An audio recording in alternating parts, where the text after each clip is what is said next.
9 अगस्त 1925 की रात थी। लखनऊ जाने वाली ट्रेन अंधेरे को चीरती हुई अपनी पूरी रफ्तार से दौड़ रही थी। मुसाफिर खिड़कियों से आती ठंडी हवा का मजा ले रहे थे। लखनऊ अभी करीब 15 किलोमीटर दूर था। तभी बोगी के अंदर एक इशारा हुआ। एक बड़ी मूंछों वाले शख्स ने अपनी सीट से इशारा किया और तभी टोपी पहने एक दूसरे आदमी ने फुर्ती से उठकर ट्रेन की इमरजेंसी चेन खींच दी। लोहे के पहिए पटरियों पर घिसटे और एक तेज कान फोड़ देने वाली आवाज के साथ गाड़ी की रफ्तार थमने लगी। यात्रियों को कुछ समझ आता। उससे पहले ही अलग अलग सीटों पर बैठे 10 लोग अचानक खड़े हो गए। उनके हाथों में पिस्तौलें तनी हुई थी। पूरे डिब्बे में सन्नाटा छा गया। तभी एक कड़क आवाज गूंजी, खबरदार, कोई अपनी जगह से नहीं हिलेगा। यात्रियों को लगा कि ये कोई डकैत है, लेकिन ये कोई मामूली अपराधी नहीं थे। ये वो जाबाज क्रांतिकारी थे जो अपने निजी फायदे के लिए नहीं बल्कि देश को आजाद कराने के लिए हथियार उठा रहे थे। ये चोरी नहीं थी, ये ऐलान ए जंग था। ये था द काकोरी ट्रेन एक्शन। साल 1920 तक अंग्रेजों का अत्याचार अपनी हदें पार कर चुका था। 1919 में वे रॉलेट एक्ट जैसा काला कानून लाए, जिसके तहत किसी को भी बिना सबूत सिर्फ शक के आधार पर जेल में डाला जा सकता था। जब लोगों ने इसका शांतिपूर्ण विरोध किया तो 13 अप्रैल 1919 को अमृतसर के जलियांवाला बाग में अंग्रेजों ने निहत्थे लोगों पर अंधाधुंध गोलियां चलवा दी। इसमें हजारों मासूमों की जान गई। इस क्रूरता ने हर भारतीय का खून खौला दिया। अब लोगों के दिलों में गुलामी के खिलाफ गुस्सा था और वे अंग्रेजों को ये बता देना चाहते थे कि भारत उनका नहीं बल्कि भारतीयों का है। 1920 में गांधी जी ने अंग्रेजों की कमर तोड़ने के लिए नॉन कोऑपरेशन मूवमेंट शुरू किया। उनका मकसद शांति से अंग्रेजों का सहयोग बंद करना था ताकि उनका मुनाफा खत्म हो जाए। इस अपील का जबरदस्त असर हुआ। छात्रों ने स्कूल कॉलेज, वकीलों ने कोर्ट और लोगों ने विदेशी सामान और सरकारी नौकरियां छोड़ दी। यहां तक कि क्रांतिकारी भी गांधी जी के साथ हो लिए। लेकिन 4 फरवरी 1922 को चौरी चौरा की एक घटना ने सब बदल दिया। पुलिस फायरिंग से भड़की भीड़ ने थाने में आग लगा दी, जिसमें 22 पुलिस वाले मारे गए।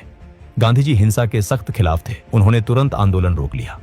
यह फैसला देश के हजारों नौजवानों के लिए किसी सदमे से कम नहीं था।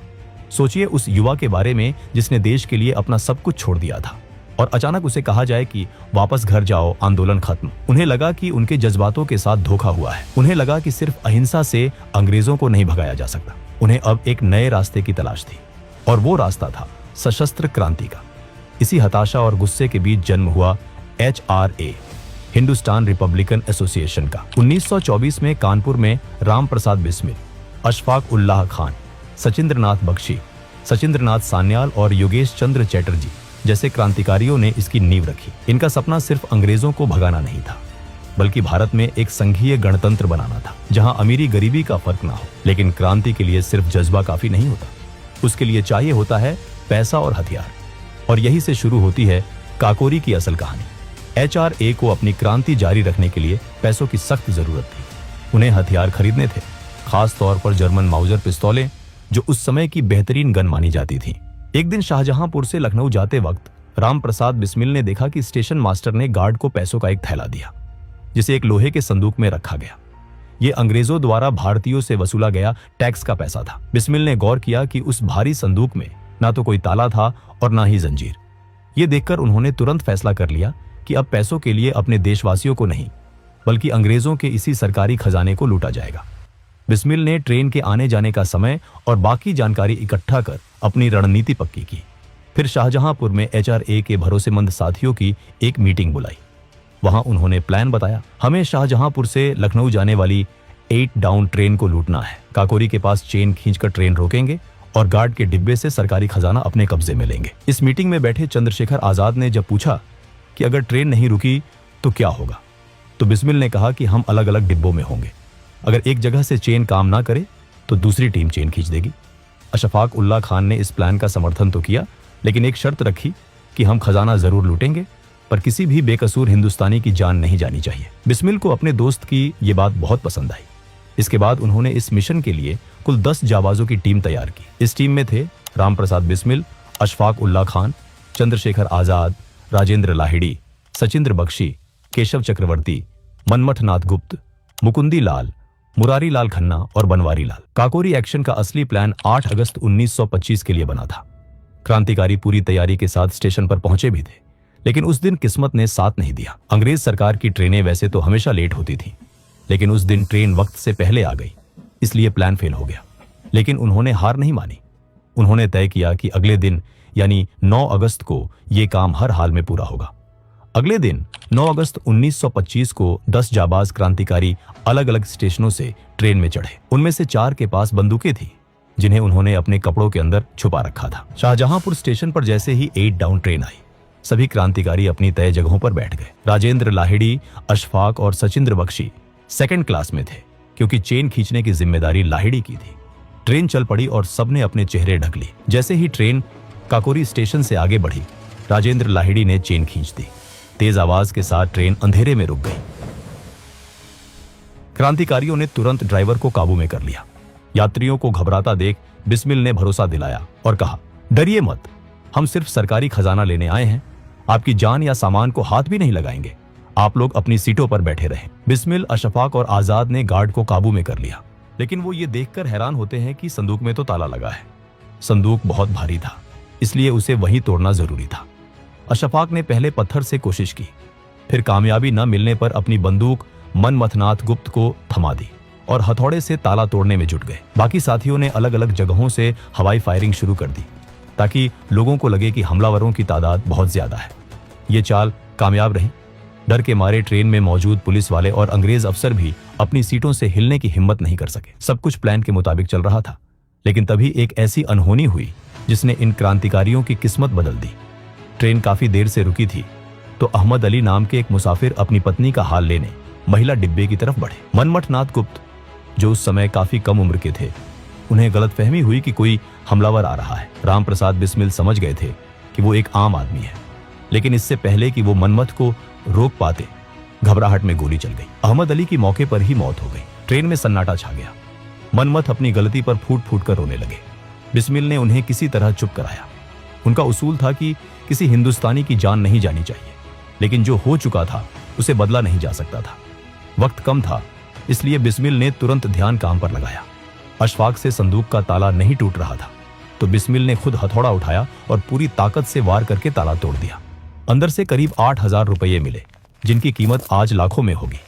तभी सामने से पंजाब मेल ट्रेन आती दिखाई दी, लेकिन किस्मत से वो ट्रेन बिना रुके निकल गई।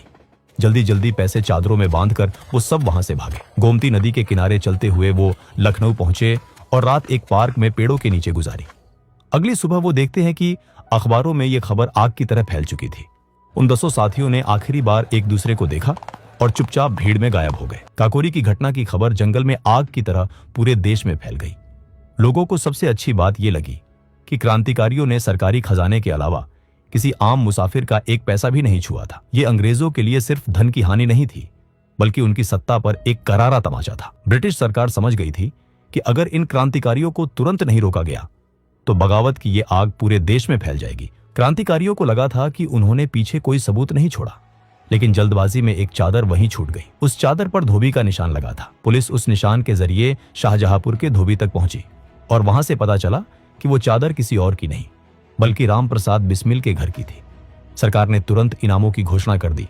बिस्मिल और उनके साथी अंडरग्राउंड हो गए, लेकिन पुलिस ने मुखबिरों का जाल बिछा दिया था। सितंबर 1925 से गिरफ्तारियों का सिलसिला शुरू हुआ। राम प्रसाद बिस्मिल 26 अक्टूबर को पकड़े गए। धीरे धीरे पूरा संगठन पुलिस की गिरफ्त में आ गया। सबसे दुखद बात यह रही कि इनमें से कई गिरफ्तारियां अपनों की गद्दारी की वजह से हुई। अशफाक उल्लाह खान, जिस बचपन के दोस्त के घर छिपे थे, उसी ने इनाम के लालच में पुलिस को खबर दे दी। लेकिन एक शेर था जो पुलिस के हाथ नहीं आया।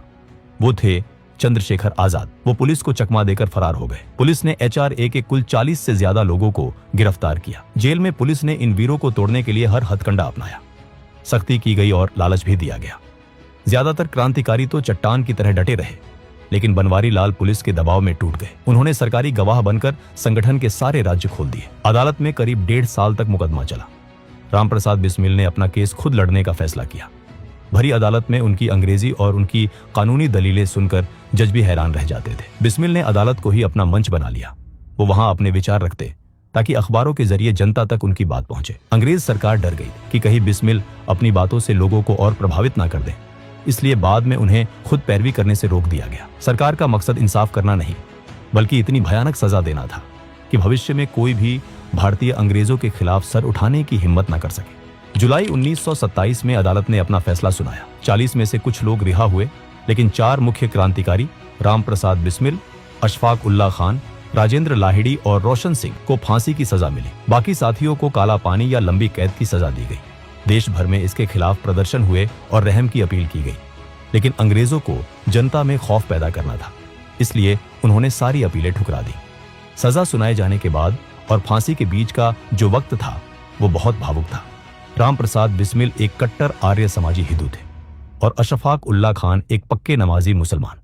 लेकिन इन दोनों की दोस्ती ने सांप्रदायिक सौहार्द की ऐसी मिसाल कायम की जो आज तक दी जाती है। बिस्मिल अक्सर मजाक में अशफाक से कहते थे, तुम तो मुसलमान हो, तुम्हें तो जन्नत में हुरें मिलेंगी, हमें क्या मिलेगा। इस पर अशफाक हंसते और कहते, पंडित जी, अगर जन्नत में आप नहीं होंगे तो वो जन्नत किस काम की। जेल से अपनी आखिरी चिट्ठी में बिस्मिल ने देशवासियों से अपील की थी, अगर मेरी मौत से कुछ हासिल हो सकता है तो वो हिंदू मुस्लिम एकता होनी चाहिए। अशफाक ने भी लिखा कि वो खुशनसीब है कि देश के लिए फांसी पर चढ़ने वाले पहले मुसलमान बन रहे हैं। मर्सी पिटिशंस खारिज हो चुकी थी। ब्रिटिश सरकार खून की प्यासी थी। गांधी जी पर भी आरोप लगते हैं कि उन्होंने इन क्रांतिकारियों को बचाने के लिए उतना जोर नहीं लगाया जितना बाद में भगत सिंह के लिए या इरविन समझौते के समय लगाया था। दिसंबर 1927 का वो सर्द महीना आ गया। सरकार को डर था कि अगर सबको एक जगह फांसी दी गई तो जनता भड़क सकती है, इसलिए सबको अलग अलग जेलों में भेजा गया। राजेंद्र लाहिड़ी को तय तारीख से 2 दिन पहले ही 17 दिसंबर को घोड़ा जेल में फांसी दे दी गई। वो हंसते हुए फांसी पर झूल गए। राम प्रसाद बिस्मिल को 19 दिसंबर गोरखपुर जेल में फांसी दिया गया। जब जल्लाद ने पूछा कोई आखिरी ख्वाहिश, तो वो बोले, मैं ब्रिटिश साम्राज्य का विनाश चाहता हूं। फिर जोर से वंदे मातरम और जय हिंद का नारा लगाकर फंदे को चूम लिया। अशफाक उल्ला खान को 19 दिसंबर फैजाबाद जेल में फांसी दी गई। इन फांसियों ने आंदोलन को खत्म नहीं किया, बल्कि उसमें घी डाल दिया। HRA खत्म हुआ तो उसकी राख से HSRA, Hindustan socialist Republican association का जन्म हुआ। चंद्रशेखर आजाद ने भगत सिंह, सुखदेव और राजगुरु के साथ मिलकर मशाल थामी और इनकलाब का नारा बुलंद किया। सालों तक अंग्रेजों को चकमा देने के बाद 27 फरवरी 1931 को इलाहाबाद के अल्फ्रेड पार्क में पुलिस से घिर जाने पर आजाद ने अपनी पिस्तौल की आखिरी गोली खुद को मार ली। वो जीते जी कभी अंग्रेजों के हाथ नहीं आए और आजाद ही दुनिया से विदा हुए। काकोरी एक्शन आजादी की लड़ाई का वो मील का पत्थर साबित हुआ जिसने अंग्रेजी हुकूमत की जड़ें हिला दी थी। आज काकोरी का शहीद स्मारक हमें याद दिलाता है कि 1947 की आजादी की नींव इन वीरों के बलिदान पर ही टिकी है। दोस्तों, अगर वीडियो पसंद आया हो तो वीडियो को एक लाइक जरूर करें और चैनल को भी सब्सक्राइब जरूर करें। हम ऐसे ही वीडियो हर हफ्ते लाते रहेंगे। तब तक के लिए जय हिंद।